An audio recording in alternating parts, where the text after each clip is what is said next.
שבת שלום לכולם ושנה טובה ומתוקה. פעם הגיע לאדמו"ר הזקן, מייסד חסידות חב"ד, חסיד עשיר שנפל מנכסיו, ואמר לו: רבי, תתפלל עליי שאני אחזור לעשירותי. התחייבתי להמון אנשים תרומות ולחתן הרבה יתומים ואלמנות. בבקשה, תתפלל עליי שאני אחזור להיות עשיר. והוא מנה ככה כמה דברים. אמר לו הרבי: הסברת טוב מאוד מה אתה צריך, אבל לא הסברת למה צריך אותך. החסיד, שהיה איש מאוד עמוק, התעלף מיד כשהוא שמע את זה.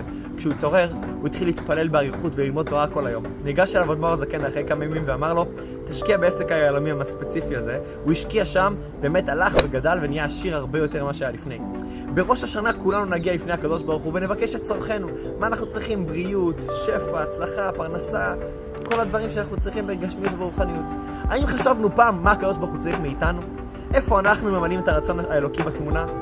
איך אנחנו מביאים את העולם שהקדוש ברוך הוא ברא לשלמות? זה לא חייב להיות במעשים כל כך גדולים. אפשר להתחיל מדברים קטנים, להוסיף עוד קצת במדינת הצדקה, עוד קצת באהבת ישראל, עוד קצת בלימוד התורה, ועל ידי המעשים הקטנים האלה מביאים תוצאות גדולות. יהי רצון שעוד לפני השנה החדשה נזכה להביא גאולה לעולם ונחגוג את ראש השנה הקרוב בירושלים הבנויה במהרה בימינו. שבת שלום ושנה טובה ומתוקה.